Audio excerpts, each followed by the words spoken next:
Judges. Chapter 1. After the death of Joshua, the Israelites inquired of Yahweh, "Who will be the first to go up and fight for us against the Canaanites?" "Judah shall go up," answered Yahweh. "Indeed, I have delivered the land into their hands." Then the men of Judah said to their brothers the Simonites, "Come up with us to our allotted territory, and let us fight against the Canaanites. And we likewise will go with you to your territory." So the Simonites went with them. When Judah attacked, Yahweh delivered the Canaanites and Perizzites into their hands, and they struck down 10,000 men at Bezek. And there they found Adonibezek and fought against him, striking down the Canaanites and Perizzites. As Adonibezek fled, they pursued him, seized him, and cut off his thumbs and big toes. Then Adonibezek said, 70 kings with their thumbs and big toes cut off have gathered the scraps under my table. As I have done to them, so Elohim has repaid me.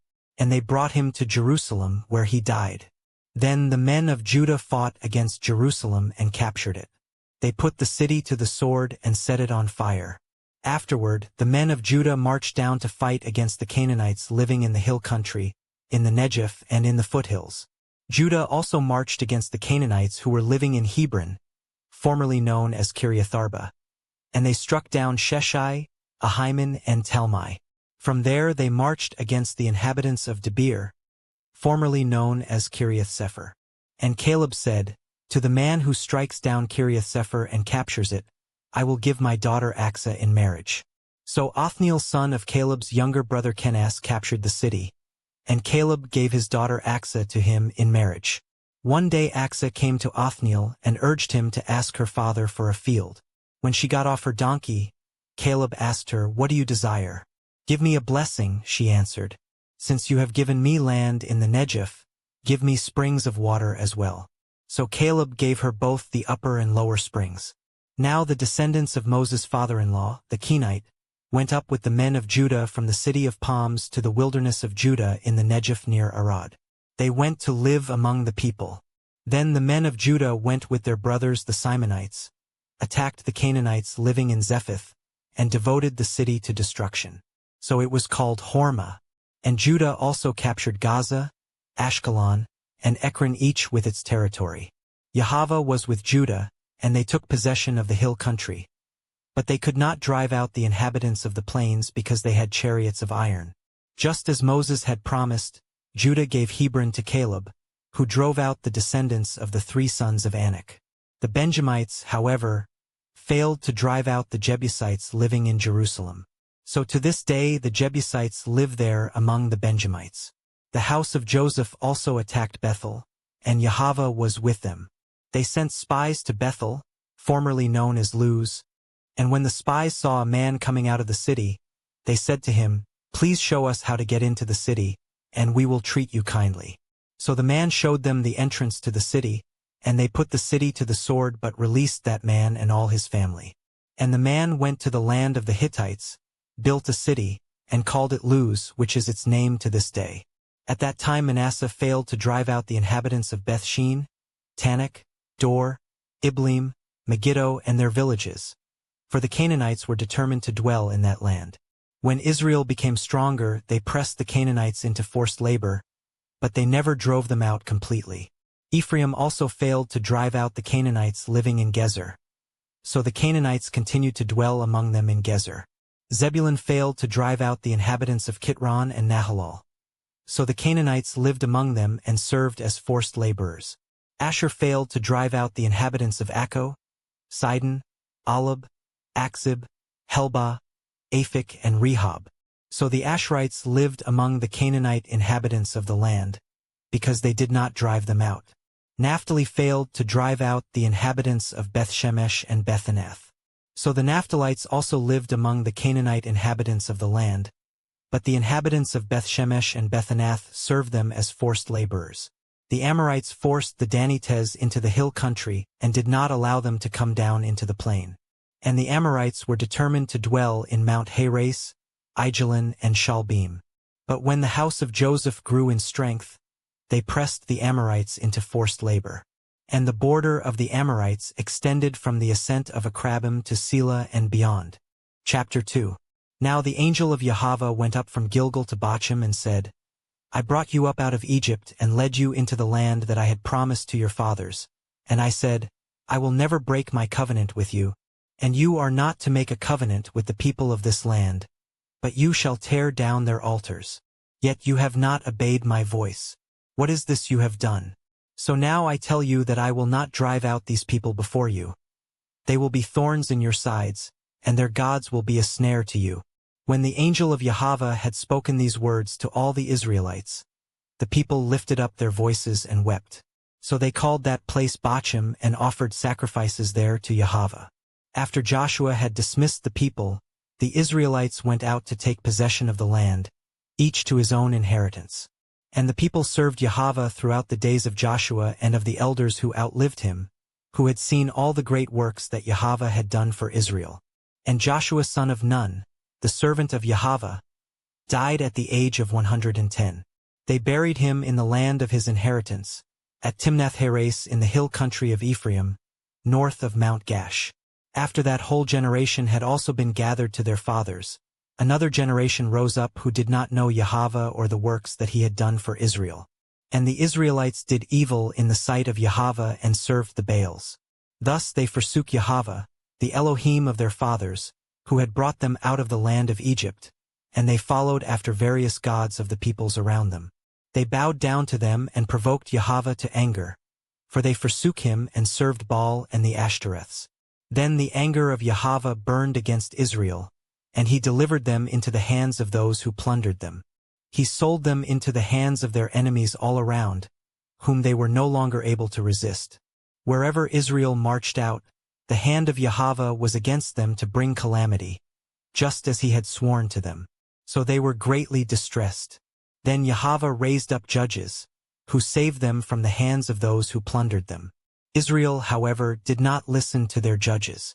Instead, they prostituted themselves with other gods and bowed down to them.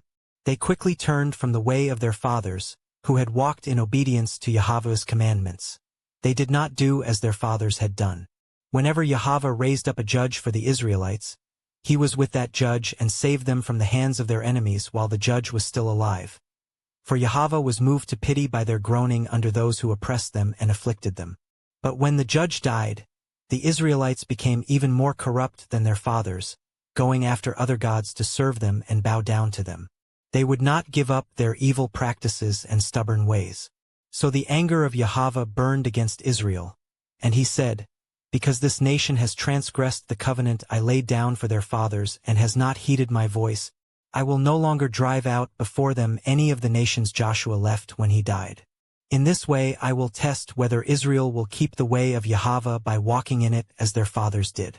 That is why Yahweh had left those nations in place and had not driven them out immediately by delivering them into the hand of Joshua. Chapter 3. These are the nations that Yahweh left to test all the Israelites who had not known any of the wars in Canaan, if only to teach warfare to the subsequent generations of Israel, especially to those who had not known it formerly. The 5 rulers of the Philistines, all the Canaanites, the Sidonians, and the Hivites who lived in the mountains of Lebanon from Mount Baal-Hermon to Lebo-Hamath. These nations were left to test the Israelites, to find out whether they would keep the commandments of Yahweh, which he had given their fathers through Moses. Thus the Israelites continued to live among the Canaanites, Hittites, Amorites, Perizzites, Hivites, and Jebusites, and they took the daughters of these people in marriage, gave their own daughters to their sons, and served their gods. So the Israelites did evil in the sight of Yahweh. They forgot Yahweh their Elohim and served the Baals and the Asherahs. Then the anger of Yahweh burned against Israel, and he sold them into the hand of Cushan-Rishathaim king of Aram-Naharaim, and the Israelites served him 8 years. But when the Israelites cried out to Yahweh, he raised up Othniel son of Caleb's younger brother Kenaz as a deliverer to save them. The spirit of Yahweh came upon him, and he became Israel's judge and went out to war. And Yahweh delivered Cushan-Rishathaim king of Aram into the hand of Othniel, who prevailed against him. So the land had rest for 40 years, until Othniel son of Kenaz died. Once again the Israelites did evil in the sight of Yahweh. So he gave Eglon king of Moab power over Israel, because they had done evil in the sight of Yahweh. After enlisting the Ammonites and Amalekites to join forces with him, Eglon attacked and defeated Israel, taking possession of the city of palms. The Israelites served Eglon king of Moab 18 years. And again they cried out to Yahweh, and he raised up Ehud son of Gera, a left-handed Benjamite, as their deliverer. So they sent him with tribute to Eglon king of Moab. Now Ehud had made for himself a double-edged sword a cubit long. He strapped it to his right thigh under his cloak, and brought the tribute to Eglon king of Moab, who was an obese man. After Ehud had finished presenting the tribute, he ushered out those who had carried it. But upon reaching the idols near Gilgal, he himself turned back and said, "I have a secret message for you, O king." "Silence," said the king, and all his attendants left him. Then Ehud approached him while he was sitting alone in the coolness of his upper room. "I have a word from Elohim for you," Ehud said, and the king rose from his seat. And Ehud reached with his left hand, pulled the sword from his right thigh, and plunged it into Eglon's belly. Even the handle sank in after the blade, and Eglon's fat closed in over it, so that Ehud did not withdraw the sword from his belly. And Eglon's bowels emptied. Then Ehud went out through the porch, closing and locking the doors of the upper room behind him. After Ehud was gone, Eglon's servants came in and found the doors of the upper room locked. "He must be relieving himself in the cool room," they said. So they waited until they became worried and saw that he had still not opened the doors of the upper room. Then they took the key and opened the doors, and there was their master lying dead on the floor. Ehud, however, had escaped while the servants waited. He passed by the idols and escaped to Sirah. On arriving in Sirah, he blew the ram's horn throughout the hill country of Ephraim. The Israelites came down with him from the hills, and he became their leader. "Follow me," he told them, "for Yahweh has delivered your enemies the Moabites into your hand." So they followed him down and seized the fords of the Jordan leading to Moab, and did not allow anyone to cross over. At that time they struck down about 10,000 Moabites, all robust and valiant men. Not one of them escaped. So Moab was subdued under the hand of Israel that day, and the land had rest for 80 years. After Ehud came Shamgar son of Anath, and he too saved Israel, striking down 600 Philistines with an ox goad. Chapter 4. After Ehud died, the Israelites again did evil in the sight of Yahweh.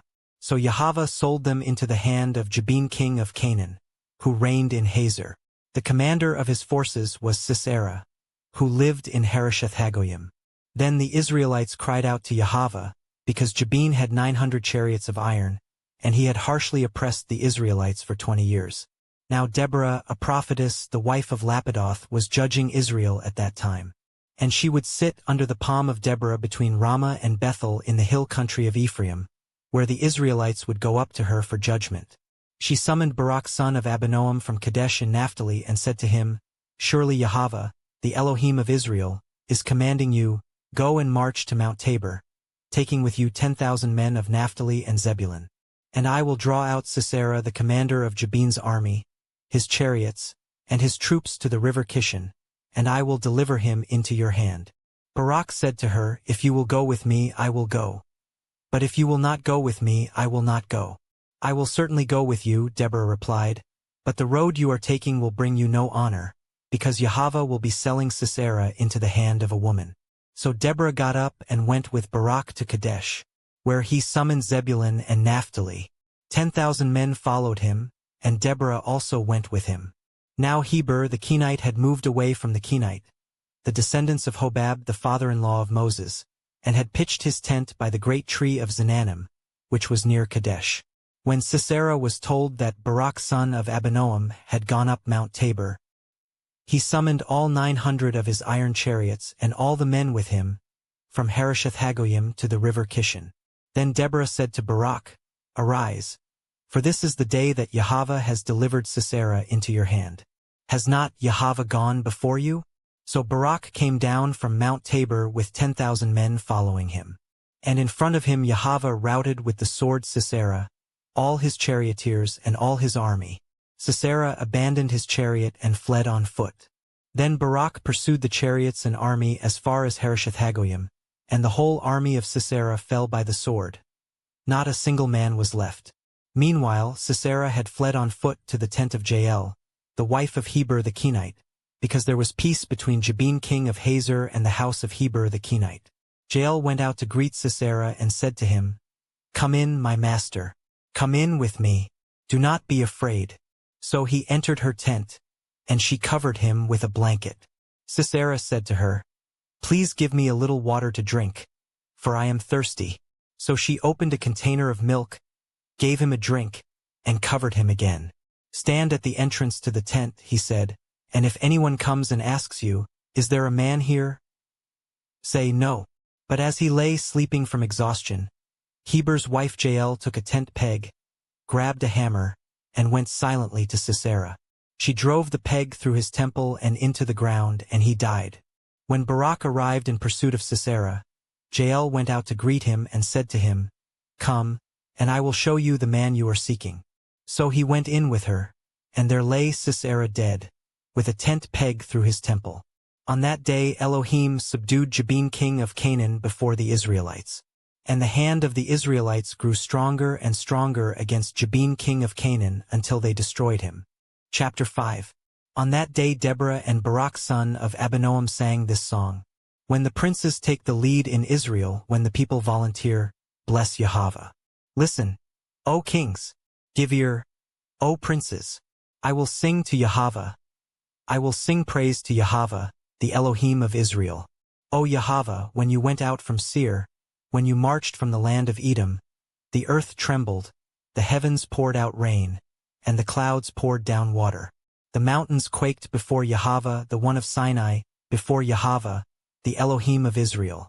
In the days of Shamgar son of Anath, in the days of Jael, the highways were deserted and the travelers took the byways. Life in the villages ceased. It ended in Israel until I, Deborah, arose a mother in Israel. When they chose new gods, then war came to their gates. Not a shield or spear was found among 40,000 in Israel. My heart is with the princes of Israel, with the volunteers among the people. Bless Yahweh, you who ride white donkeys, who sit on saddle blankets, and you who travel the road, ponder the voices of the singers at the watering places. There they shall recount the righteous acts of Yahweh, the righteous deeds of his villagers in Israel. Then the people of Yahweh went down to the gates. Awake, awake, O Deborah! Awake, awake! Sing a song. Arise, O Barak, and take hold of your captives, O son of Abinoam. Then the survivors came down to the nobles. The people of Yahweh came down to me against the mighty. Some came from Ephraim with their roots in Amalek. Benjamin came with your people after you. The commanders came down from Machir, the bearers of the marshal's staff from Zebulun. The princes of Issachar were with Deborah, and Issachar was with Barak, rushing into the valley at his heels. In the clans of Reuben there was great indecision. Why did you sit among the sheepfolds to hear the whistling for the flocks? In the clans of Reuben there was great indecision. Gilead remained beyond the Jordan. Dan, why did you linger by the ships? Asher stayed at the coast and remained in his harbors. Zebulun was a people who risked their lives. Naphtali, too, on the heights of the battlefield. Kings came and fought. Then the kings of Canaan fought at Tanakh by the waters of Megiddo, but they took no plunder of silver.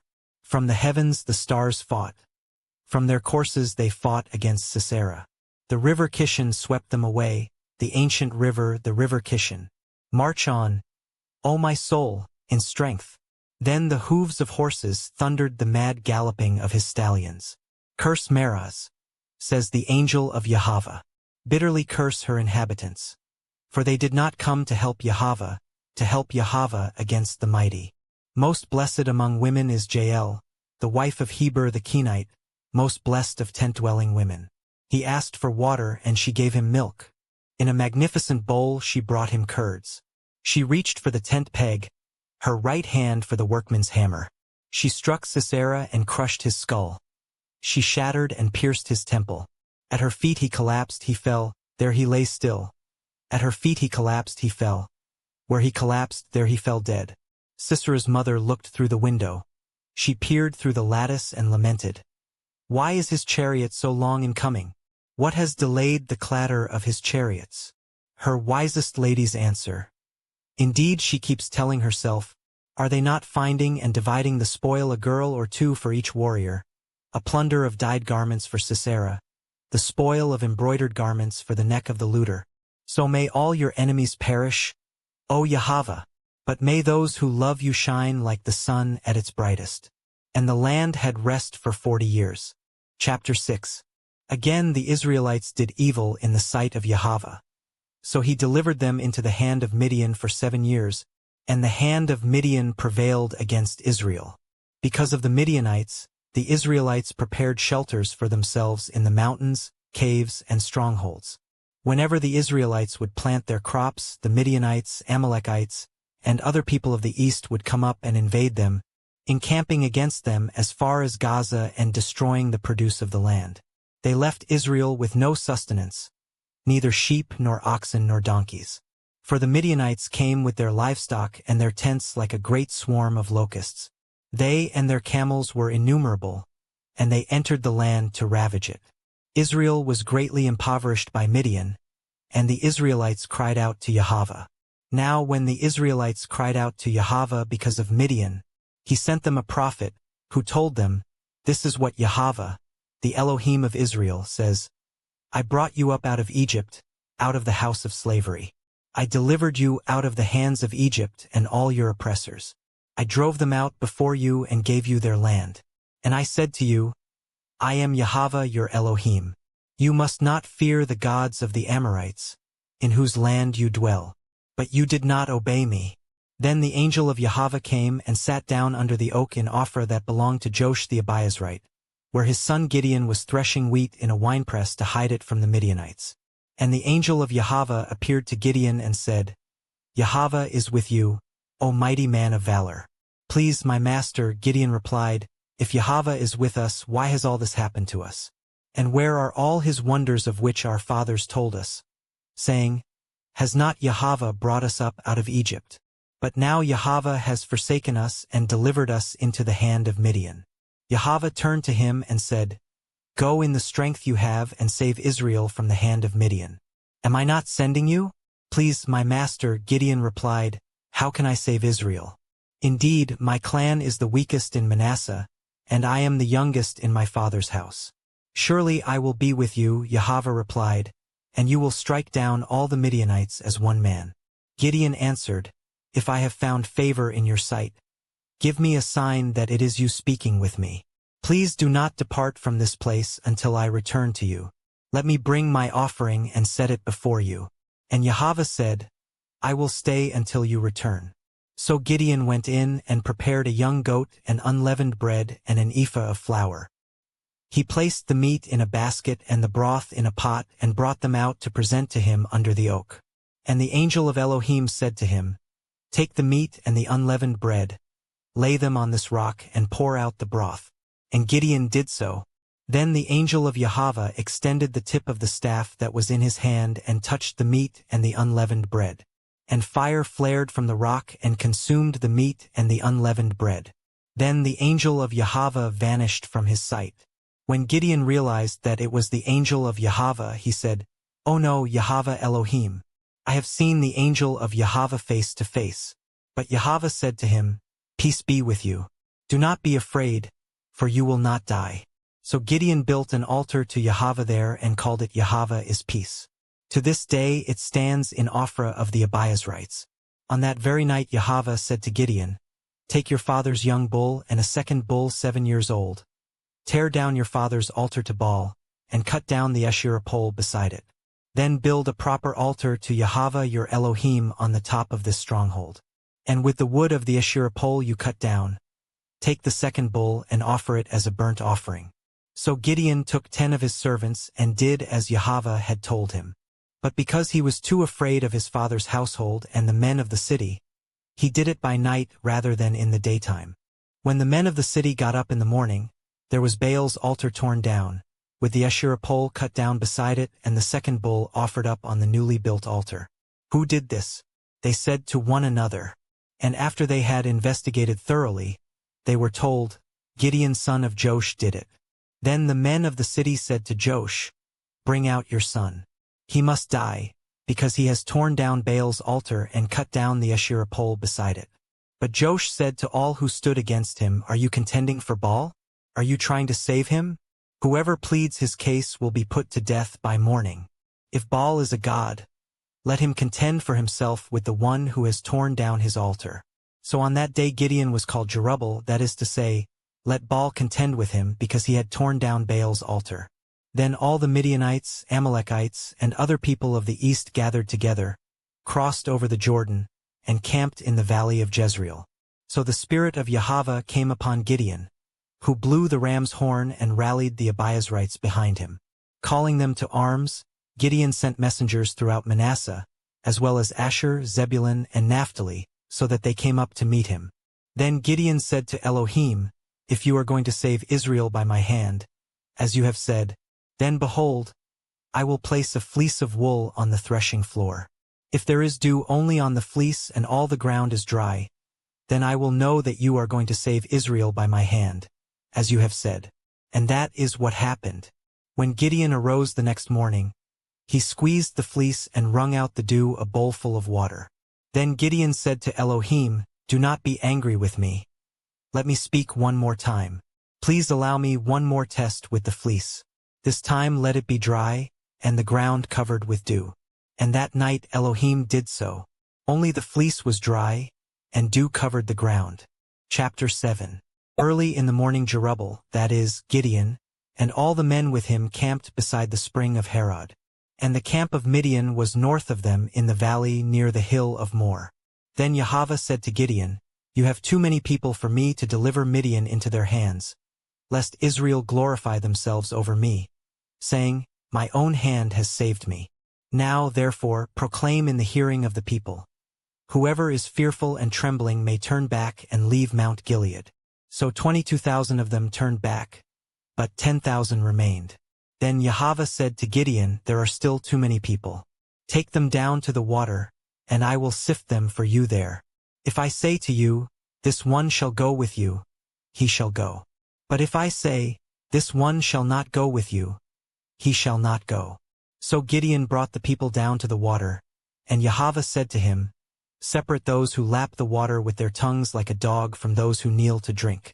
And the number of those who lapped the water with their hands to their mouths was 300 men. All the others knelt to drink. Then Yahweh said to Gideon, "With the 300 men who lapped the water I will save you and deliver the Midianites into your hand. But all the others are to go home." So Gideon sent the rest of the Israelites to their tents but kept the 300 men, who took charge of the provisions and ram's horns of the others. And the camp of Midian lay below him in the valley. That night Yahweh said to Gideon, "Get up and go down against the camp, for I have delivered it into your hand. But if you are afraid to do so, then go down to the camp with your servant Purah, and listen to what they are saying. Then your hands will be strengthened to attack the camp." So he went with Purah his servant to the outposts where armed men were guarding the camp. Now the Midianites, Amalekites, and all the other people of the east had settled in the valley like a swarm of locusts, and their camels were as countless as the sand on the seashore. And as Gideon arrived, a man was telling his friend about a dream. "Behold, I had a dream," he said, "and I saw a loaf of barley bread come tumbling into the Midianite camp.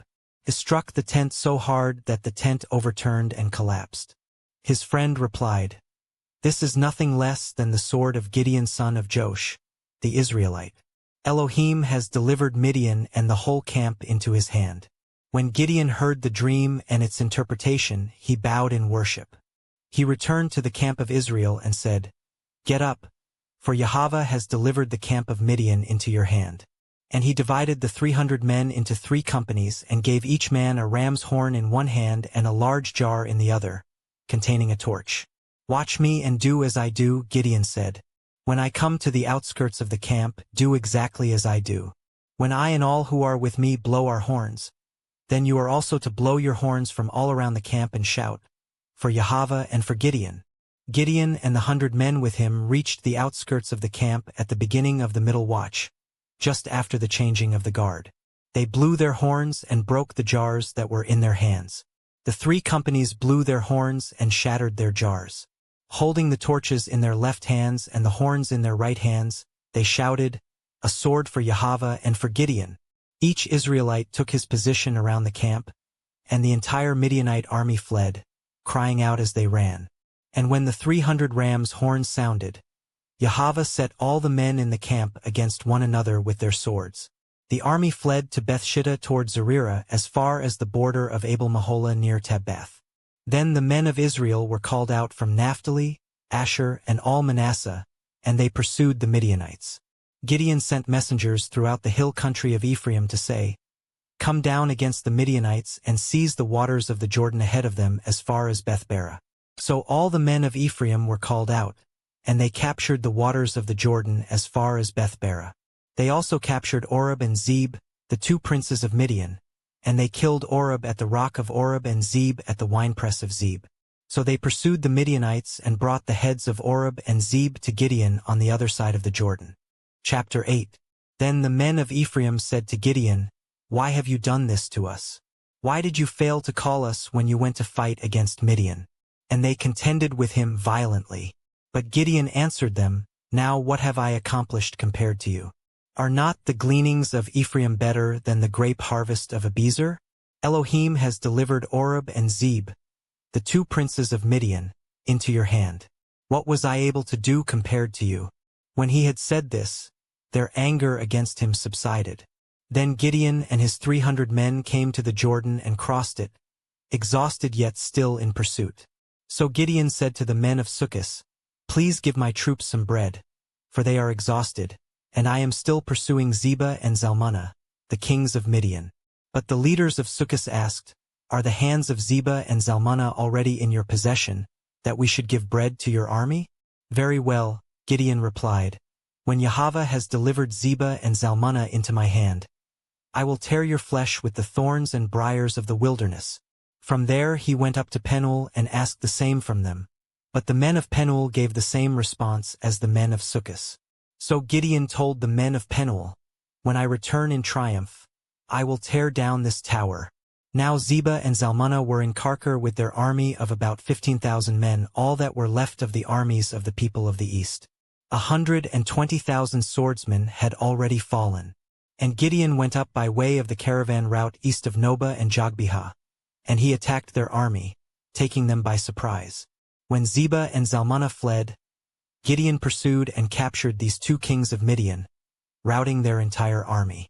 After this, Gideon son of Joash returned from the battle along the ascent of Heres.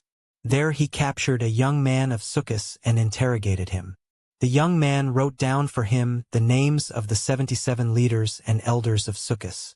And Gideon went to the men of Sukkos and said, "Here are Zebah and Zalmunna, about whom you taunted me, saying, 'Are the hands of Zebah and Zalmunna already in your possession, that we should give bread to your weary men?' Then he took the elders of the city, and using the thorns and briars of the wilderness, he disciplined the men of Sukkos. He also pulled down the tower of Penuel and killed the men of the city. Next, Gideon asked Zebah and Zalmunna, 'What kind of men did you kill at Tabor?' 'Men like you,' they answered, each one resembling the son of a king. 'They were my brothers,' Gideon replied, 'the sons of my mother. As surely as Yahweh lives, if you had let them live, I would not kill you.' So he said to Jether, his firstborn, 'Get up and kill them.' But the young man did not draw his sword. He was fearful because he was still a youth. Then Zebah and Zalmunna said, 'Get up and kill us yourself, for as the man is, so is his strength.' So Gideon got up and killed Zebah and Zalmunna, and he took the crescent ornaments from the necks of their camels. Then the Israelites said to Gideon, 'Rule over us, you and your son and grandson, for you have saved us from the hand of Midian.' But Gideon replied, 'I will not rule over you, nor will my son. Yahweh shall rule over you.' Then he added, 'Let me make a request of you, that each of you give me an earring from his plunder.' For the enemies had gold earrings because they were Ishmaelites. 'We will give them gladly,' they replied. So they spread out a garment, and each man threw an earring from his plunder onto it. The weight of the gold earrings he had requested was 1,700 shekels, in addition to the crescent ornaments, the pendants, the purple garments of the kings of Midian, and the chains from the necks of their camels. From all this Gideon made an ephod, which he placed in Ophrah, his hometown. But soon all Israel prostituted themselves by worshipping it there, and it became a snare to Gideon and his household. In this way Midian was subdued before the Israelites and did not raise its head again. So the land had rest for 40 years in the days of Gideon, and he, Jerubbaal son of Joash, returned home and settled down. Gideon had 70 sons of his own, since he had many wives. His concubine, who dwelt in Shechem, also bore him a son, and he named him Abimelech. Later, Gideon son of Joash died at a ripe old age and was buried in the tomb of his father Joash in Ophrah of the Abiezrites. And as soon as Gideon was dead, the Israelites turned and prostituted themselves with the Baals, and they set up Baal-berith as their god. The Israelites failed to remember Yahweh their Elohim, who had delivered them from the hands of all their enemies on every side. They did not show kindness to the house of Jerubbaal, that is, Gideon, for all the good things he had done for Israel. Chapter 9. Now Abimelech son of Jerubbaal went to his mother's brothers at Shechem, and said to them and to all the clan of his mother, "Please ask all the leaders of Shechem, is it better for you that 70 men, all the sons of Jerubbaal, rule over you, or just one man? Remember that I am your own flesh and blood." And when his mother's brothers spoke all these words about him in the presence of all the leaders of Shechem, their hearts were inclined to follow Abimelech, for they said, "He is our brother." So they gave him 70 shekels of silver from the temple of Baal-berith, with which Abimelech hired some worthless and reckless men to follow him. He went to his father's house in Ophrah, and on one stone murdered his 70 brothers, the sons of Jerubbaal. But Jotham, the youngest son of Jerubbaal, survived, because he hid himself. Then all the leaders of Shechem and Beth Millo gathered beside the oak at the pillar in Shechem, and proceeded to make Abimelech their king. When this was reported to Jotham, he climbed to the top of Mount Gerizim, raised his voice and cried out, "Listen to me, O leaders of Shechem, and may Elohim listen to you." One day the trees set out to anoint a king for themselves. They said to the olive tree, "Reign over us." But the olive tree replied, "Should I stop giving my oil that honors both Elohim and man, to hold sway over the trees?" Then the trees said to the fig tree, "Come and reign over us." But the fig tree replied, "Should I stop giving my sweetness and my good fruit, to hold sway over the trees?" Then the trees said to the grapevine, "Come and reign over us." But the grapevine replied, "Should I stop giving my wine that cheers both Elohim and man, to hold sway over the trees?" Finally all the trees said to the thorn bush, "Come and reign over us." But the thorn bush replied, "If you really are anointing me as king over you, come and find refuge in my shade. But if not, may fire come out of the thorn bush and consume the cedars of Lebanon." Now if you have acted faithfully and honestly in making Abimelech king, if you have done well by Jerubbaal and his family, and if you have done to him as he deserves. For my father fought for you and risked his life to deliver you from the hand of Midian. But you have risen up against my father's house this day and killed his 70 sons on a single stone, and you have made Abimelech, the son of his maidservant, king over the leaders of Shechem because he is your brother. If you have acted faithfully and honestly toward Jerubbaal and his house this day, then may you rejoice in Abimelech and he in you. But if not, may fire come from Abimelech and consume the leaders of Shechem and Beth Millo, and may fire come from the leaders of Shechem and Beth Millo and consume Abimelech. Then Jotham ran away, escaping to Beer, and he lived there for fear of his brother Abimelech. After Abimelech had reigned over Israel for 3 years, Elohim sent a spirit of animosity between Abimelech and the leaders of Shechem and caused them to treat Abimelech deceitfully, in order that the crime against the 70 sons of Jerubbaal might come to justice and their blood be avenged on their brother Abimelech and on the leaders of Shechem, who had helped him murder his brothers. The leaders of Shechem set up an ambush against Abimelech on the hilltops, and they robbed all who passed by them on the road. So this was reported to Abimelech. Meanwhile, Gaal son of Ebed came with his brothers and crossed into Shechem, and the leaders of Shechem put their confidence in him. And after they had gone out into the fields, gathered grapes from their vineyards and trodden them, they held a festival and went into the house of their god. And as they ate and drank, they cursed Abimelech. Then Gaal son of Ebed said, "Who is Abimelech and who is Shechem, that we should serve him? Is he not the son of Jerubbaal, and is not Zebul his officer? You are to serve the men of Hamor, the father of Shechem. Why should we serve Abimelech? If only this people were under my authority, I would remove Abimelech. I would say to him, muster your army and come out. When Zebul the governor of the city heard the words of Gaal son of Ebed, he burned with anger. So he covertly sent messengers to Abimelech to say, Look, Gaal son of Ebed and his brothers have come to Shechem and are stirring up the city against you. Now then, tonight you and the people with you are to come and lie in wait in the fields. And in the morning at sunrise, get up and advance against the city. When Gaal and his men come out against you, do to them whatever you are able. So Abimelech and all his troops set out by night and lay in wait against Shechem in 4 companies. Now Gaal son of Ebed went out and stood at the entrance of the city gate just as Abimelech and his men came out from their hiding places. When Gaal saw the people, he said to Zebul, Look, people are coming down from the mountains.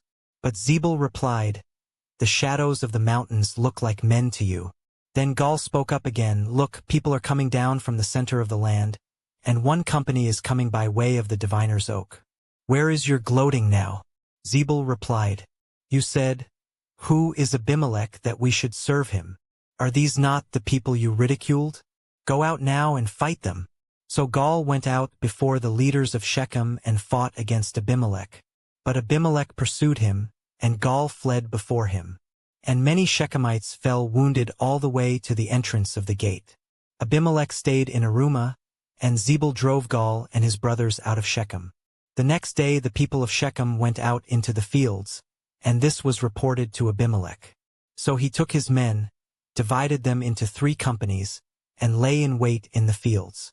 When he saw the people coming out of the city, he rose up against them and attacked them. Then Abimelech and the companies with him rushed forward and took their stand at the entrance of the city gate. The other 2 companies rushed against all who were in the fields and struck them down. And all that day Abimelech fought against the city until he had captured it and killed its people. Then he demolished the city and sowed it with salt. On hearing of this, all the leaders in the tower of Shechem entered the inner chamber of the temple of El-Berith.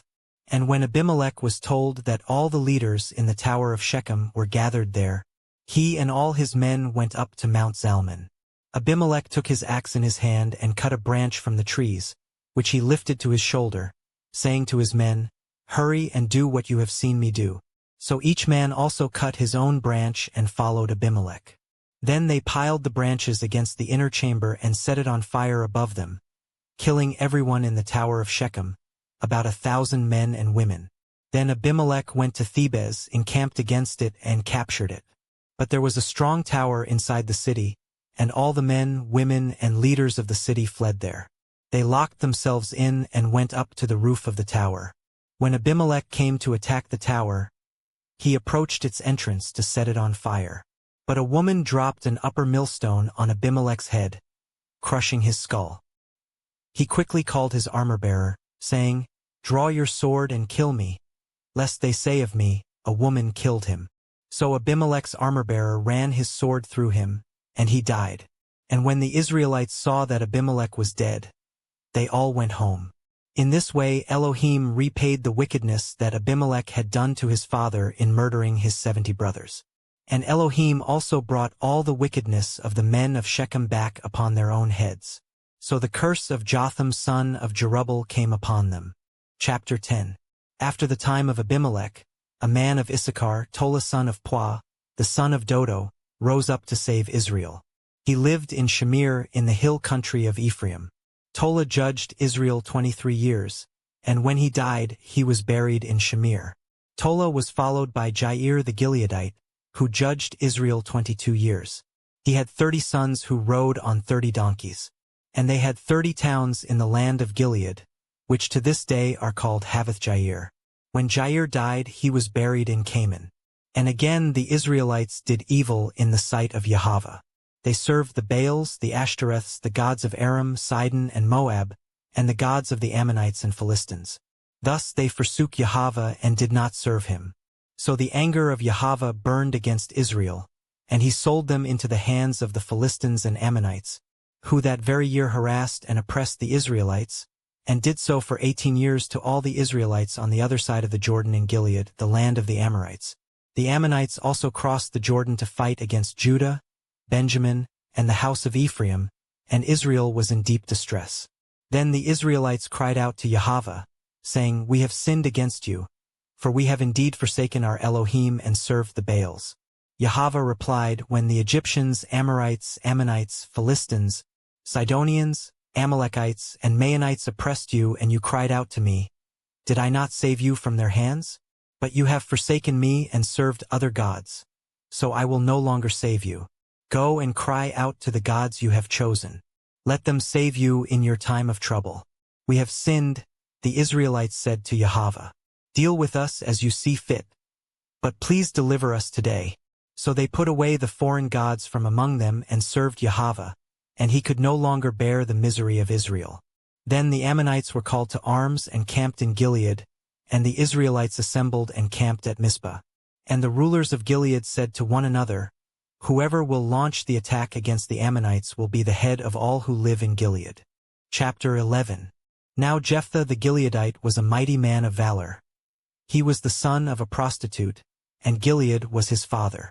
And Gilead's wife bore him sons who grew up, drove Jephthah out, and said to him, "You shall have no inheritance in our father's house, because you are the son of another woman."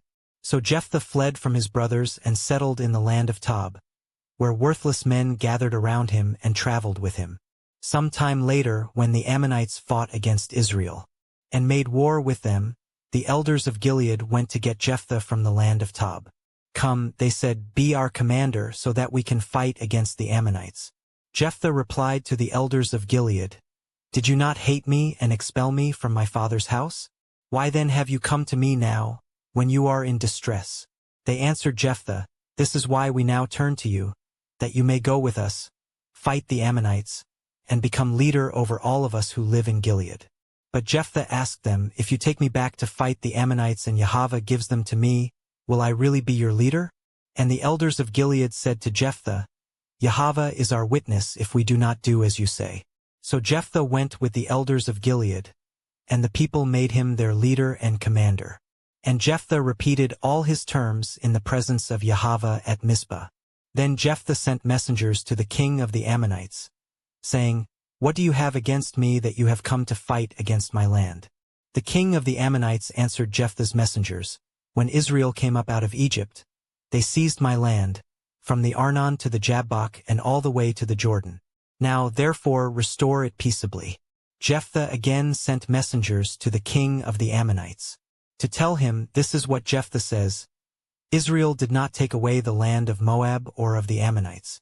But when Israel came up out of Egypt, they traveled through the wilderness to the Red Sea and came to Kadesh. Then Israel sent messengers to the king of Edom, saying, Please let us pass through your land. But the king of Edom would not listen. They also sent messengers to the king of Moab, but he would not consent. So Israel stayed in Kadesh. Then Israel traveled through the wilderness and bypassed the lands of Edom and Moab. They came to the east side of the land of Moab and camped on the other side of the Arnon. But they did not enter the territory of Moab, since the Arnon was its border. And Israel sent messengers to Sihon king of the Amorites, who ruled in Heshbon, and said to him, Please let us pass through your land into our own place. But Sihon would not trust Israel to pass through his territory. So he gathered all his people, encamped in Jahaz, and fought with Israel. Then Yahweh, the Elohim of Israel, delivered Sihon and all his people into the hand of Israel, who defeated them. So Israel took possession of all the land of the Amorites who inhabited that country, seizing all the land from the Arnon to the Jabbok and from the wilderness to the Jordan. Now since Yahweh, the Elohim of Israel, has driven out the Amorites from before his people Israel, should you now possess it? Do you not possess whatever your God Chemosh grants you? So also we possess whatever Yahweh our Elohim has granted us. Are you now so much better than Balak son of Zippor, king of Moab? Did he ever contend with Israel or fight against them? For 300 years Israel has lived in Heshbon, Aroer and their villages, as well as all the cities along the banks of the Arnon. Why did you not take them back during that time? I have not sinned against you, but you have done me wrong by waging war against me. May Yahweh, the judge, decide today between the Israelites and the Ammonites. But the king of the Ammonites paid no heed to the message Jephthah sent him. Then the spirit of Yahweh came upon Jephthah, and he passed through Gilead and Manasseh, then through Mizpah of Gilead. And from there he advanced against the Ammonites. Jephthah made this vow to Yahweh: "If indeed you will deliver the Ammonites into my hand, then whatever comes out the door of my house to greet me on my triumphant return from the Ammonites will belong to Yahweh, and I will offer it up as a burnt offering." So Jephthah crossed over to the Ammonites to fight against them, and Yahweh delivered them into his hand. With a great blow he devastated 20 cities from Aroer to the vicinity of Minnith, as far as Abel-keramim. So the Ammonites were subdued before the Israelites. And when Jephthah returned home to Mizpah, there was his daughter coming out to meet him with tambourines and dancing. She was his only child. He had no son or daughter besides her. As soon as Jephthah saw her, he tore his clothes and said, "No, not my daughter. You have brought me to my knees. You have brought great misery upon me. For I have given my word to Yahweh and cannot take it back." "My father," she replied, "you have given your word to Yahweh. Do to me as you have said, for Yahweh has avenged you of your enemies, the Ammonites." She also said to her father, "Let me do this one thing. Let me wander for 2 months through the mountains with my friends and mourn my virginity."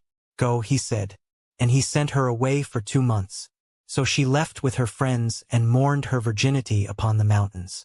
After 2 months, she returned to her father, and he did to her as he had vowed. And she had never had relations with a man.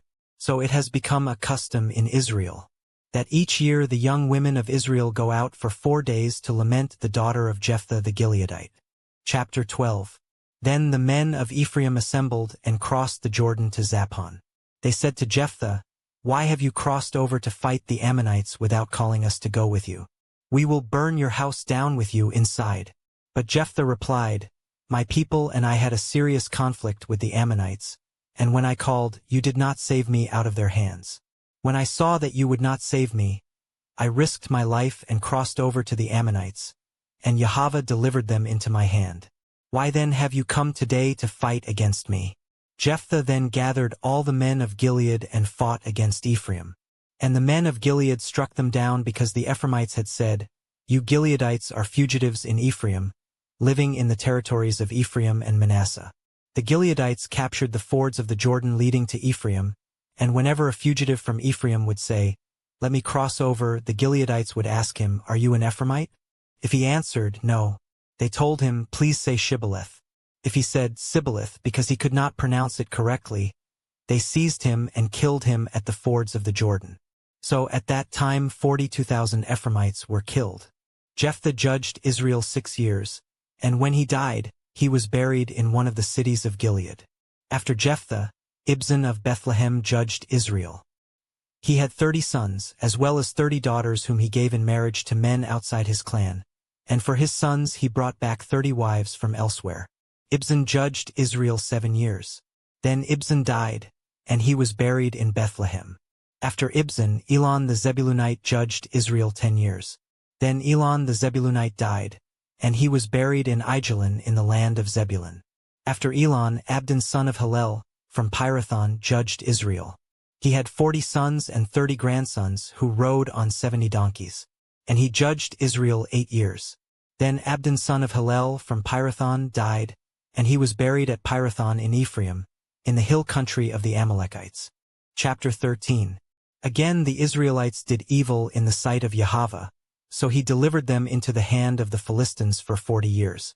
Now there was a man from Zorah named Manoah, from the clan of the Danites, whose wife was barren and had no children. The angel of Yahweh appeared to the woman and said to her, "It is true that you are barren and have no children, but you will conceive and give birth to a son.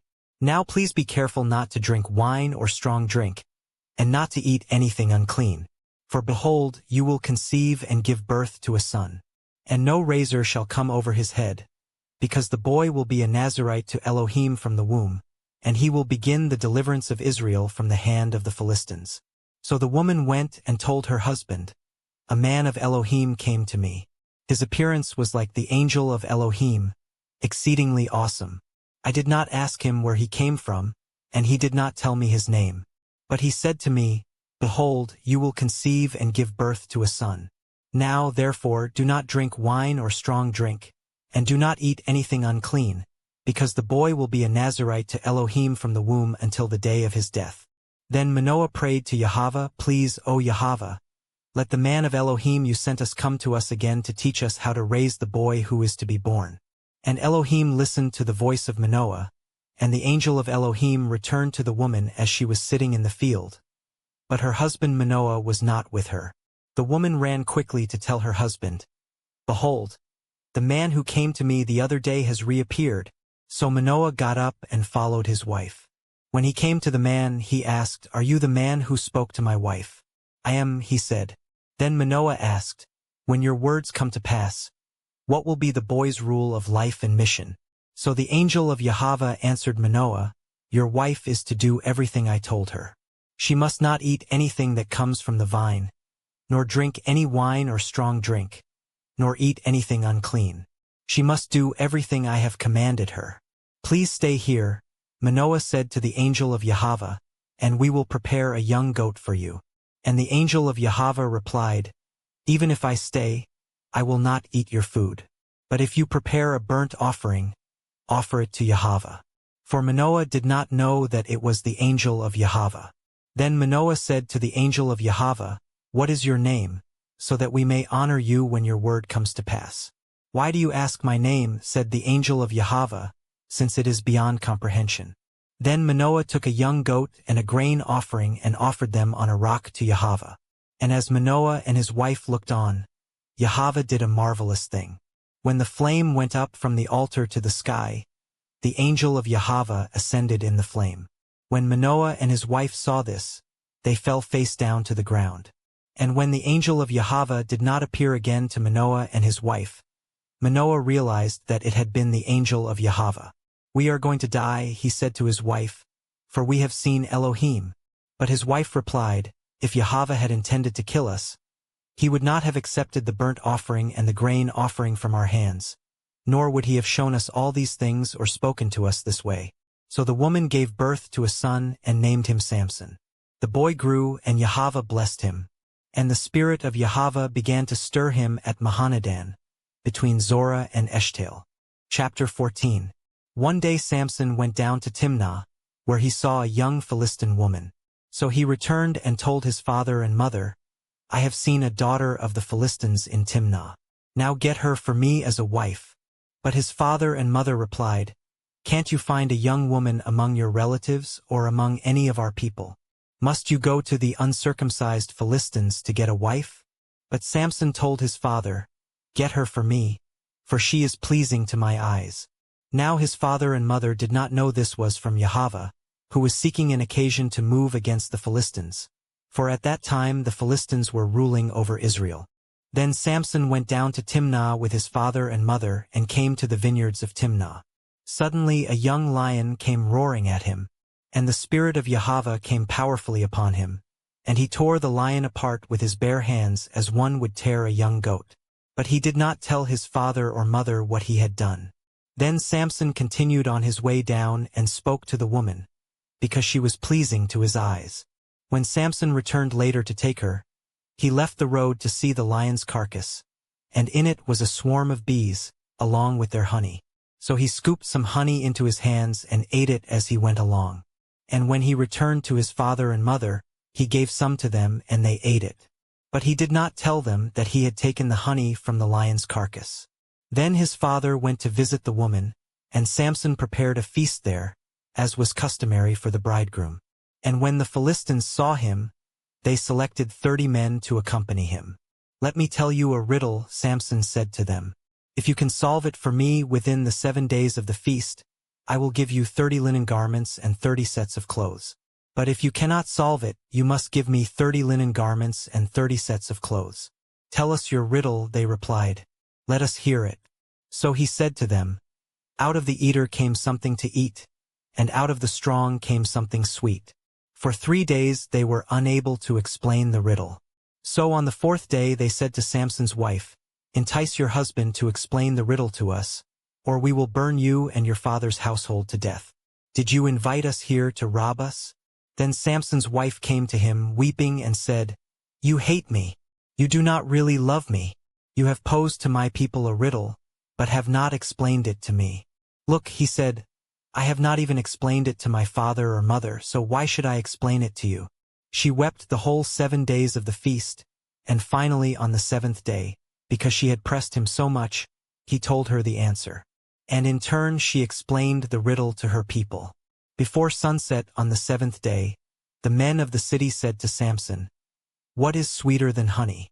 And what is stronger than a lion?" So he said to them, "If you had not plowed with my heifer, you would not have solved my riddle."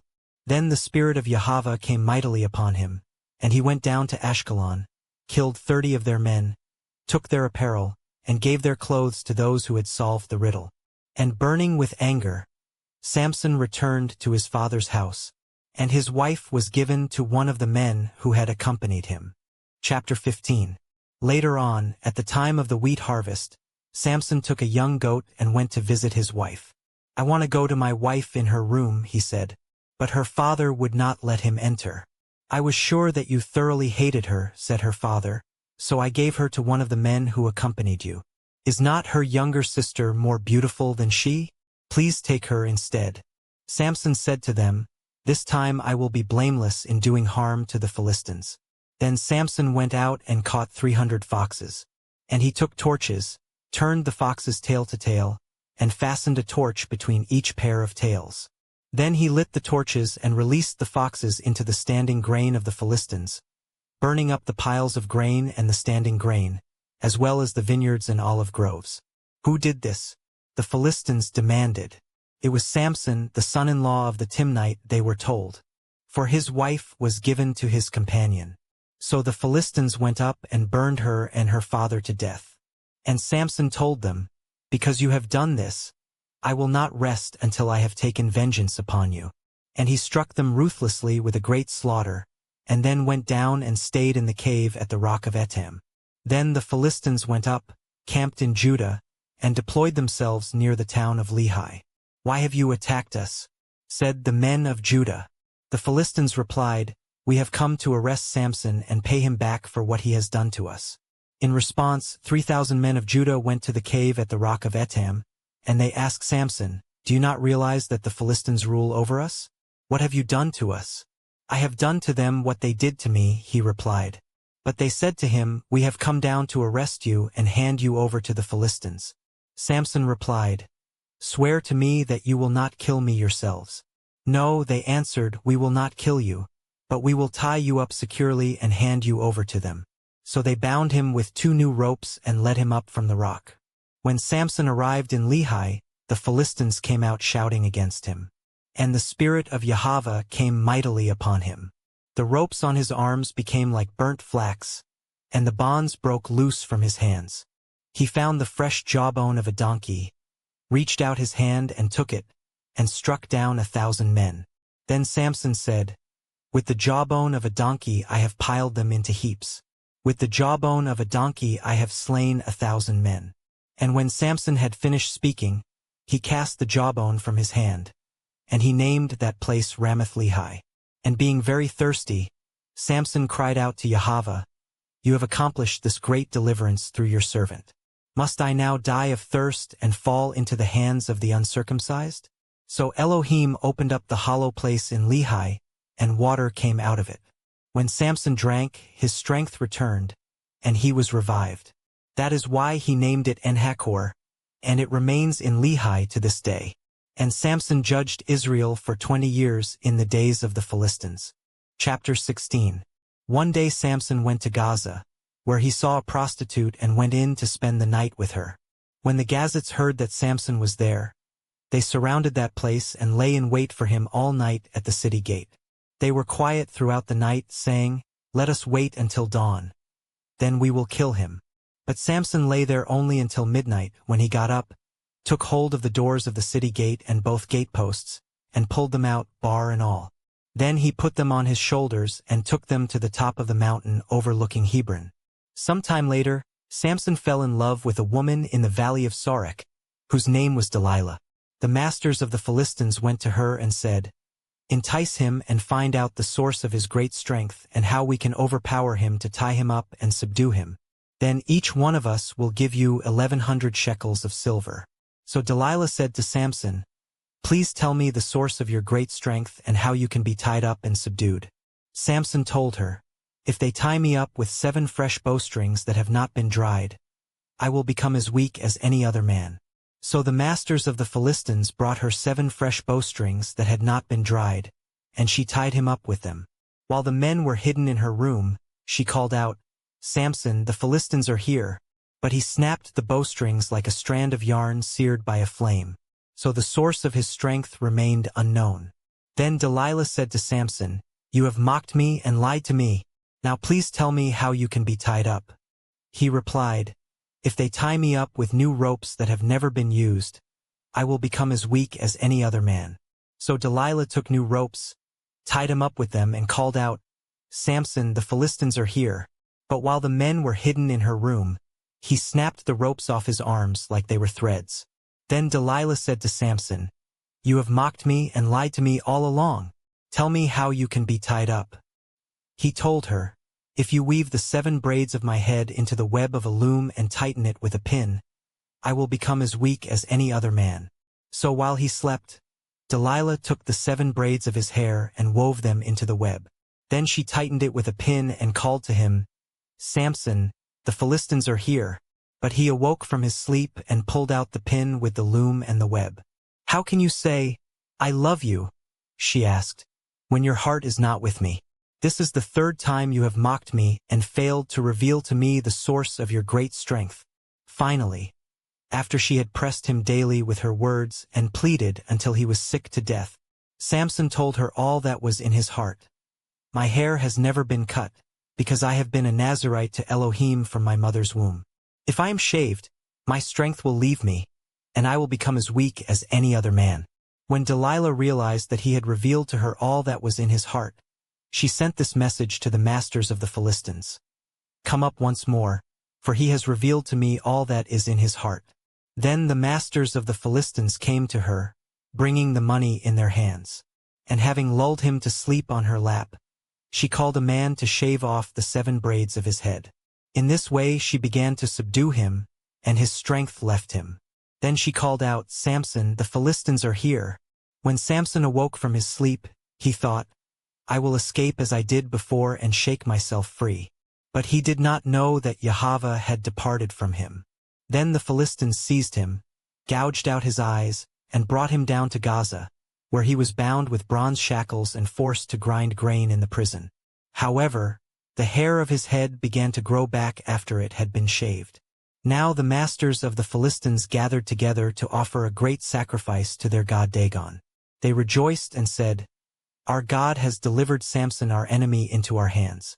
And when the people saw him, they praised their God, saying, "Our God has delivered into our hands our enemy who destroyed our land and multiplied our dead." And while their hearts were merry, they said, "Call for Samson to entertain us." So they called Samson out of the prison to entertain them, and they stationed him between the pillars. Samson said to the servant who held his hand, "Lead me where I can feel the pillars supporting the temple, so I can lean against them." Now the temple was full of men and women. All the masters of the Philistines were there, and about 3,000 men and women were on the roof watching Samson entertain them. Then Samson called out to Yahweh, "O Yahweh Elohim, please remember me. Strengthen me, O Elohim, just once more, so that with one vengeful blow I may pay back the Philistines for my 2 eyes." And Samson reached out for the 2 central pillars supporting the temple. Bracing himself against them with his right hand on one pillar and his left hand on the other, Samson said, "Let me die with the Philistines." Then he pushed with all his might, and the temple fell on the masters and all the people in it. So in his death he killed more than he had killed in his life. Then Samson's brothers and his father's family came down, carried him back, and buried him between Zorah and Eshtaol in the tomb of his father Manoah. And he had judged Israel 20 years. Chapter 17. Now a man named Micah from the hill country of Ephraim said to his mother, The 1100 shekels of silver that were taken from you and about which I heard you utter a curse, I have the silver here with me. I took it. Then his mother said, Blessed be my son by Yahweh. And when he had returned the 1100 shekels of silver to his mother, she said, I wholly dedicate the silver to Yahweh for my son's benefit, to make a graven image and a molten idol. Therefore I will now return it to you. So he returned the silver to his mother, and she took 200 shekels of silver and gave them to a silversmith, who made them into a graven image and a molten idol. And they were placed in the house of Micah. Now this man Micah had a shrine, and he made an ephod and some household idols, and ordained one of his sons as his priest. In those days there was no king in Israel. Everyone did what was right in his own eyes. And there was a young Levite from Bethlehem in Judah who had been residing within the clan of Judah. This man left the city of Bethlehem in Judah to settle where he could find a place. And as he traveled, he came to Micah's house in the hill country of Ephraim. Where are you from? Micah asked him. I am a Levite from Bethlehem in Judah, he replied, and I am on my way to settle wherever I can find a place. Stay with me, Micah said to him, and be my father and priest, and I will give you 10 shekels of silver per year, a suit of clothes and your provisions. So the Levite went in, and agreed to stay with him, and the young man became like a son to Micah. Micah ordained the Levite, and the young man became his priest and lived in his house. Then Micah said, Now I know that Yahweh will be good to me, because a Levite has become my priest. Chapter 18. In those days there was no king in Israel, and the tribe of the Danites was looking for territory to occupy. For up to that time they had not come into an inheritance among the tribes of Israel. So the Danites sent out 5 men from their clans, men of valor from Zorah and Eshtaol, to spy out the land and explore it. Go and explore the land, they told them. The men entered the hill country of Ephraim and came to the house of Micah, where they spent the night.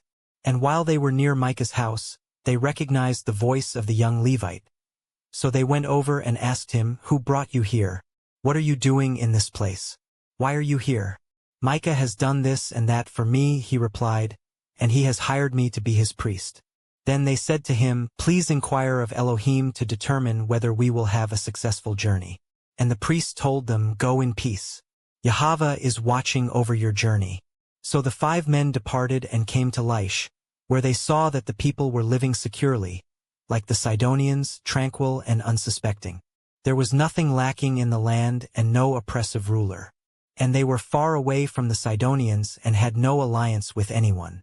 When the men returned to Zorah and Eshtaol, their brothers asked them, What did you find? They answered, Come on, let us go up against them, for we have seen the land, and it is very good. Why would you fail to act? Do not hesitate to go there and take possession of the land. When you enter, you will come to an unsuspecting people and a spacious land, for Elohim has delivered it into your hand. It is a place where nothing on earth is lacking. So 600 Danites departed from Zorah and Eshtaol, armed with weapons of war. They went up and camped at Kiriath-Jearim in Judah. That is why the place west of Kiriath-Jearim is called Mahanadan to this day. And from there they traveled to the hill country of Ephraim and came to Micah's house. Then the 5 men who had gone to spy out the land of Laish said to their brothers, Did you know that one of these houses has an ephod, household gods, a graven image, and a molten idol? Now think about what you should do. So they turned aside there and went to the home of the young Levite, the house of Micah, and greeted him. The 600 Danites stood at the entrance of the gate, armed with their weapons of war. And the 5 men who had gone to spy out the land went inside and took the graven image, the ephod, the household idols, and the molten idol, while the priest stood at the entrance of the gate with the 600 armed men. When they entered Micah's house and took the graven image, the ephod, the household idols, and the molten idol, the priest said to them, What are you doing? Be quiet, they told him. Put your hand over your mouth and come with us and be a father and a priest to us. Is it better for you to be a priest for the house of one person or a priest for a tribe and family in Israel? So the priest was glad and took the ephod, the household idols, and the graven image and went with the people. Putting their small children, their livestock, and their possessions in front of them, they turned and departed. After they were some distance from Micah's house, The men in the houses near Micah's house mobilized and overtook the Danites. When they called out after them, the Danites turned to face them and said to Micah, "What is the matter with you that you have called out such a company?" He replied, "You took the gods I had made, and my priest, and went away. What else do I have? How can you say to me, 'What is the matter with you?'" The Danites said to him, "Do not raise your voice against us, or angry men will attack you, and you and your family will lose your lives." So the Danites went on their way, and Micah turned to go back home, because he saw that they were too strong for him. After they had taken Micah's idols and his priest, they went to Laish, to a tranquil and unsuspecting people, and they struck them with their swords and burned down the city. There was no one to deliver them, because the city was far from Sidon and had no alliance with anyone. It was in a valley near Beth-rehob. And the Danites rebuilt the city and lived there. They named it Dan, after their forefather Dan, who was born to Israel, though the city was formerly named Laish. The Danites set up idols for themselves, and Jonathan son of Gershom, the son of Moses, and his sons were priests for the tribe of Dan until the day of the captivity of the land. So they set up for themselves Micah's graven image, and it was there the whole time the house of Elohim was in Shiloh. Chapter 19. Now in those days, when there was no king in Israel, a Levite who lived in the remote hill country of Ephraim took for himself a concubine from Bethlehem in Judah. But she was unfaithful to him and left him to return to her father's house in Bethlehem in Judah. After she had been there 4 months, her husband got up and went after her to speak kindly to her and bring her back, taking his servant and a pair of donkeys. So the girl brought him into her father's house, and when her father saw him, he gladly welcomed him. His father-in-law, the girl's father, persuaded him to stay, so he remained with him 3 days, eating, drinking, and lodging there. On the 4th day they got up early in the morning and prepared to depart. But the girl's father said to his son-in-law, "Refresh your heart with a morsel of bread, and then you can go." So they sat down and the two of them ate and drank together. Then the girl's father said to the man, "Please agree to stay overnight and let your heart be merry." The man got up to depart, but his father-in-law persuaded him, so he stayed there that night. On the 5th day he got up early in the morning to depart, but the girl's father said, "Please refresh your heart." So they waited until late afternoon and the two of them ate. When the man got up to depart with his concubine and his servant, his father-in-law, the girl's father, said to him, "Look, the day is drawing to a close. Please spend the night. See, the day is almost over. Spend the night here, that your heart may be merry. Then you can get up early tomorrow for your journey home." But the man was unwilling to spend the night. He got up and departed, and arrived opposite Jebus, that is, Jerusalem, with his 2 saddled donkeys and his concubine. When they were near Jebus and the day was almost gone, the servant said to his master, "Please, let us stop at this Jebusite city and spend the night here." But his master replied, "We will not turn aside to the city of foreigners, where there are no Israelites. We will go on to Gibeah." He continued, "Come, let us try to reach one of these towns to spend the night in Gibeah or Ramah." So they continued on their journey, and the sun set as they neared Gibeah in Benjamin. They stopped to go in and lodge in Gibeah. The Levite went in and sat down in the city square, but no one would take them into his home for the night. That evening an old man from the hill country of Ephraim, who was residing in Gibeah, the men of that place were Benjamites, came in from his work in the field. When he looked up and saw the traveler in the city square, the old man asked, "Where are you going and where have you come from?" The Levite replied, "We are traveling from Bethlehem in Judah to the remote hill country of Ephraim, where I am from. I went to Bethlehem in Judah, and now I am going to the house of Yahweh. But no one has taken me into his home, even though there is both straw and feed for our donkeys, and bread and wine for me and the maidservant and young man with me. There is nothing that we, your servants, lack." "Peace to you," said the old man. "Let me supply everything you need. Only do not spend the night in the square." So he brought him to his house and fed his donkeys.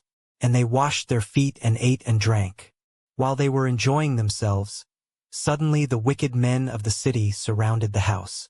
Pounding on the door, they said to the old man who owned the house, "Bring out the man who came to your house, so we can have relations with him." The owner of the house went out and said to them, "No, my brothers, Do not do this wicked thing. After all, this man is a guest in my house. Do not commit this outrage. Look, let me bring out my virgin daughter and the man's concubine, and you can use them and do with them as you wish. But do not do such a vile thing to this man." But the men would not listen to him.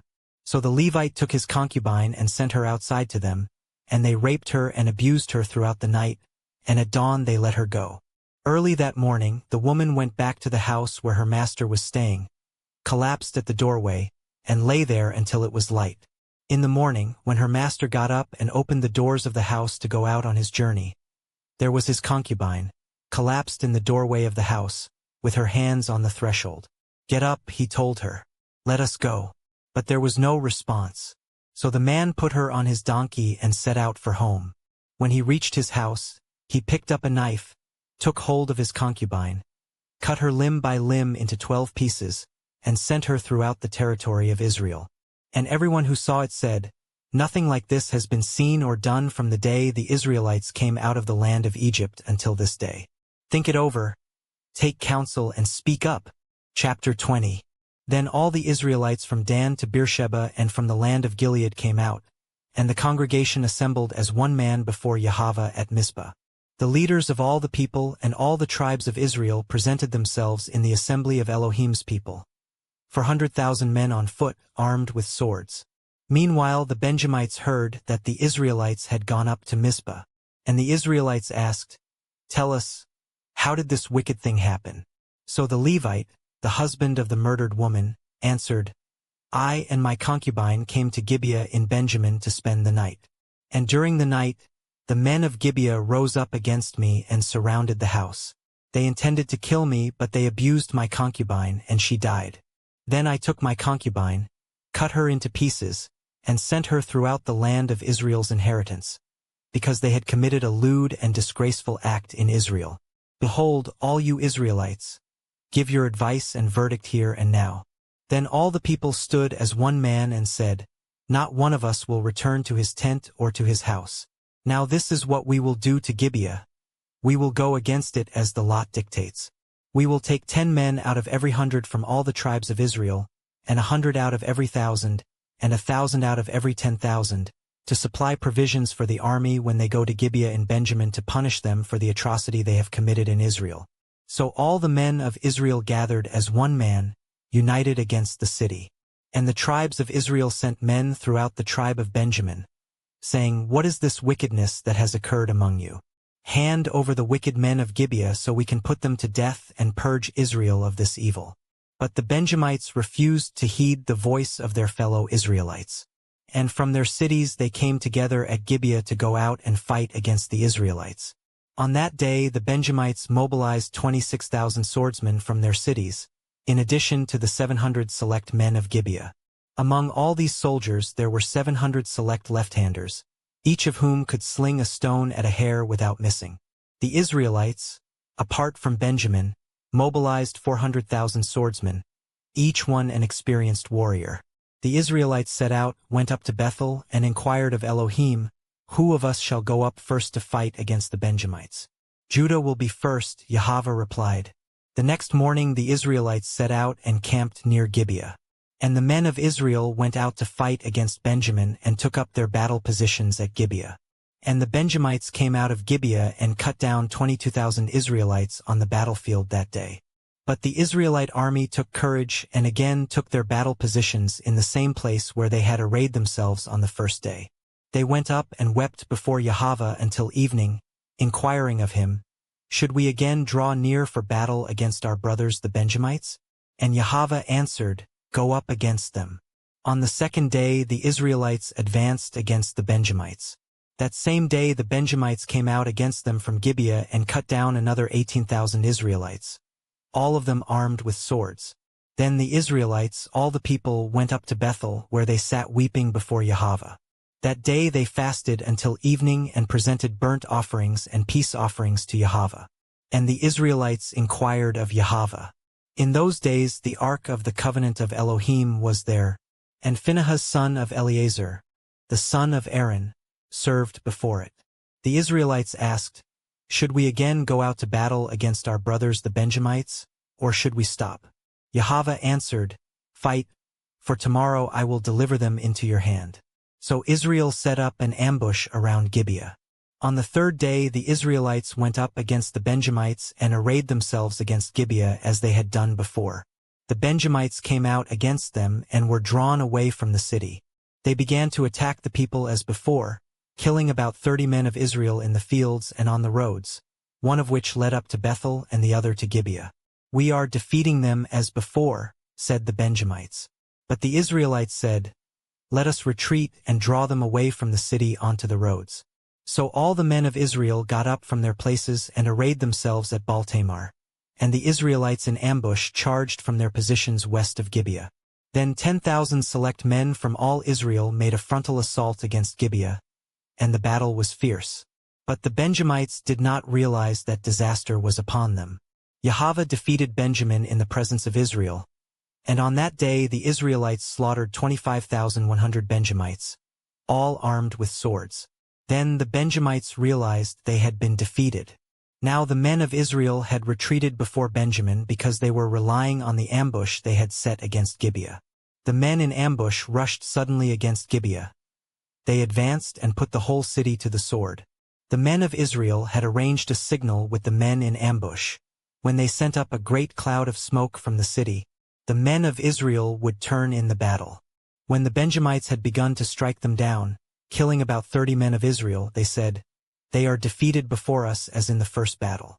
But when the column of smoke began to go up from the city, the Benjamites looked behind them and saw the whole city going up in smoke. Then the men of Israel turned back on them, and the men of Benjamin were terrified when they realized that disaster had come upon them. So they fled before the men of Israel toward the wilderness. But the battle overtook them, and the men coming out of the cities struck them down there. They surrounded the Benjamites, pursued them, and easily overtook them in the vicinity of Gibeah on the east. And 18,000 Benjamites fell, all men of valor. Then the Benjamites turned and fled toward the wilderness to the rock of Rimmon, and Israel cut down 5,000 men on the roads. And they overtook them at Jittim and struck down 2,000 more. That day 25,000 Benjamite swordsmen fell, all men of valor. But 600 men turned and fled into the wilderness to the rock of Rimmon, where they stayed 4 months. And the men of Israel turned back against the other Benjamites and put to the sword all the cities, including the animals and everything else they found. And they burned down all the cities in their path. Chapter 21.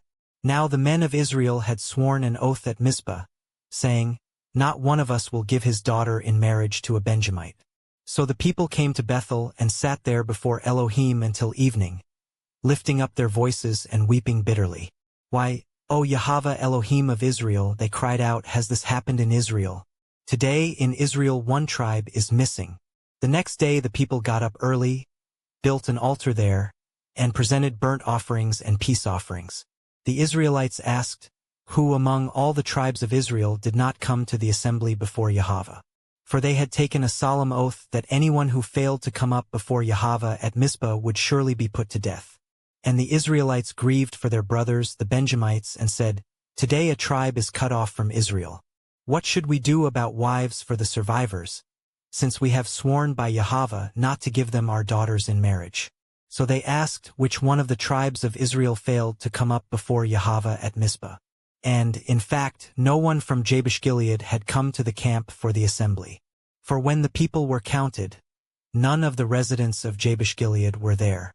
So the congregation sent 12,000 of their most valiant men and commanded them, "Go and put to the sword those living in Jabesh-Gilead, including women and children. This is what you are to do. Devote to destruction every male, as well as every female who has had relations with a man." So they found among the inhabitants of Jabesh-Gilead 400 young women who had not had relations with a man, and they brought them to the camp at Shiloh in the land of Canaan. Then the whole congregation sent a message of peace to the Benjamites who were at the rock of Rimmon. And at that time the Benjamites returned and were given the women who were spared from Jabesh-Gilead. But there were not enough women for all of them. The people grieved for Benjamin because Yahweh had made a void in the tribes of Israel. Then the elders of the congregation said, "What should we do about wives for those who remain, since the women of Benjamin have been destroyed?" They added, "There must be heirs for the survivors of Benjamin, so that a tribe of Israel will not be wiped out. But we cannot give them our daughters as wives. For the Israelites had sworn, "Cursed is he who gives a wife to a Benjamite." But look, they said, there is a yearly feast to Yahweh in Shiloh, which is north of Bethel, east of the road that goes up from Bethel to Shechem, and south of Lebanah. So they commanded the Benjamites, "Go hide in the vineyards, and watch. When you see the daughters of Shiloh come out to perform their dances, each of you is to come out of the vineyards, catch for himself a wife from the daughters of Shiloh, and go to the land of Benjamin. When their fathers or brothers come to us to complain, we will tell them, 'Do us a favor by helping them, since we did not get wives for each of them in the war. Since you did not actually give them your daughters, you have no guilt.'" The Benjamites did as instructed and carried away the number of women they needed from the dancers they caught. They went back to their own inheritance, rebuilt their cities, and settled in them. And at that time each of the Israelites returned from there to his own tribe and clan, each to his own inheritance. In those days there was no king in Israel. Everyone did what was right in his own eyes.